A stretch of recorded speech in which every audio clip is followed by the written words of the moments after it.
Good afternoon, ladies and gentlemen. I'm Taylor Jones with the Cana team of Keller Williams. I'm here with Mr. Randy Wallace. Today, we're going to talk to you guys about the election and how it affects real estate, how real estate affects the election. So, Mr. Randy, you've been in the industry for 40 years now. Just give us a general synopsis of what you've seen in regards to how an election affects real estate. Well, it really doesn't matter who wins and who loses. What matters is that the election gets over.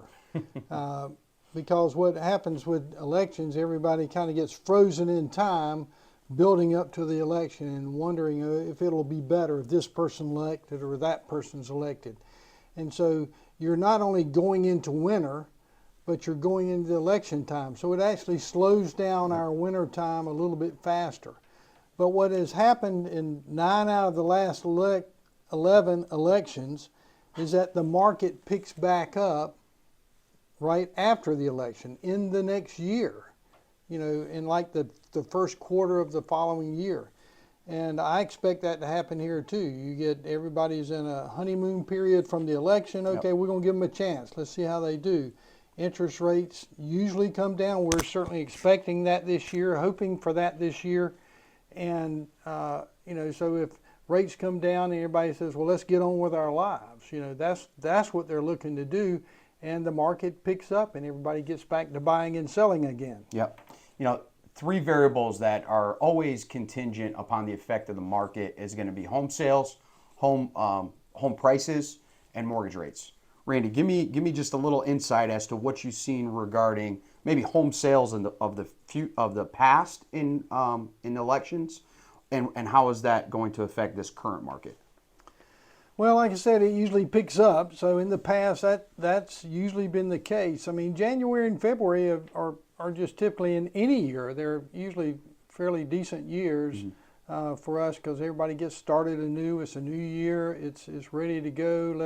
Let's look at the promise of the new year. So that psychology part, irregardless of what's going on with the economy, gives a little boost to each year. Yeah. And everybody here this year especially, I think even more so, because everybody's just tired of the election talk, and let's get on with it and get back to work. I was sharing with you earlier about I had lunch with a builder friend of mine, and we both said the same thing. After the election coming, we're not expecting somebody coming out the door and say, okay, I got to take care of it. I'll take care of everything for you now.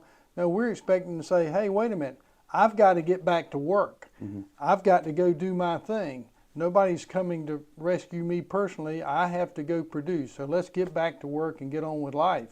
And that's been historically the case in every year at the first quarter, but especially it gets a super boost after an election. Yeah, I mean, in regards to sales in general, in the general economy, sales are down as a whole, right? So my next question is home sales prices. One question I get regularly is I really feel like people are holding their breath, hoping that prices are going to fall. In your forecast, do you see home prices falling here at the beach? I think prices have fallen a little bit this past year. Sales slowed down throughout 2023, slowed down throughout 2024 in general. There are always some bright spots and low spots, whatever. So that's already occurred.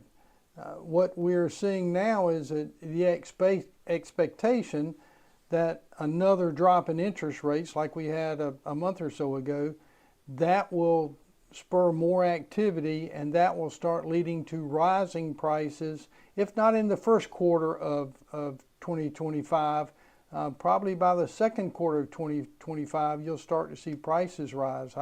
My advice all year long has continued to be buy this year, especially in the fourth quarter.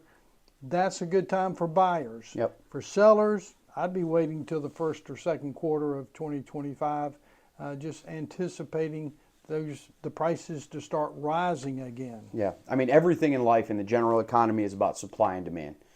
My last question for you regarding that key indicators, you hit it a little bit in your last point, but I'd love to see you maybe expand a little further on it and in what you're seeing, just reading the paper in the news or maybe what you're hearing. Are you hearing anything specific regarding the mortgage rates? It's hard to say because you get different talking heads have different opinions about it, but in general, they feel like that we will have some more interest rate decreases to spur the economy. Okay, the economy's doing well. It's not exactly robust, but it's been, in general, the economy's been holding its own. Inflation has come down, and so they've said the central bank has said, let's lower interest rates, and let's plan on doing it again. I mean, that's the indication, and that's the expectation. So we need one or two more of those, which I think will happen. I think there'll be one or two more drops, either the end of this year, first of next year, and it may then it's, you'll wait and see. But I do expect interest rates to drop and the economy to pick up in the first and second quarters of 2025. Do you have any, and back to the mortgage rates again, just one question, because I feel like I'm hearing this from a lot of people. I just don't think they have enough insight as to where to look with mortgage rates. And I'm not talking about specifically a company, but do you have any recommendations as to where people can look for more creative ideas regarding getting a better mortgage rate? Well, it's just like anything. We talk about, you need to shop for insurance. Yep. Hey, people shop for realtors. Find somebody you're comfortable with. It's the same way with mortgage lenders. I mean, some mortgage lenders are more creative than others. Some banks are maybe not as creative, but the local bank is a better resource for certain commercial loans and even some personal loans, if especially if you got some credit challenge, but you got a good history with that bank. But it's a good thing to talk to your realtor, because they know which mortgage lenders are more creative than others. And it does make a difference. Just because you're turned down at one place doesn't mean that you can't get a loan from another mortgage lender. So you need to shop, you need to ask, you need to talk to your realtor and find out where those resources are. Awesome. Well, we hit 3 key topics that affect any market, but specifically for what we're currently dealing with right now and the questions that I get regarding this election. The home sales, home prices, and mortgage rates. So again, Randy, what's one take home that people should keep in mind as this election approaches? Well, I have shared one thing many years in my 48 years in real estate now, and that is, I have made money with Republicans, I have made money with Democrats. I have lost money with the Republicans, and I have lost money with Democrats. That doesn't matter near as much. The overall economy just moves its own way many times, and too many politicians try to take too much credit or try to put too much blame on the other person. The one thing I remember, there's one truth in all that, and that is that God is in charge. Yeah. He is going to put into office who he wants for a particular time, a particular need, particular whatever. Yeah. So that's my thing is that, God's still in charge. Yep. You still have to live your own life. Let's get out there and get busy and do what we can. Yeah, and why that's important, guys, is nothing new is under the sun. You can look at our country, we go through patterns, ebbs and flows, but there really is nothing new under the sun. Have we been through a similar situation before? We have. So, Randy, thanks for giving us insight into the election.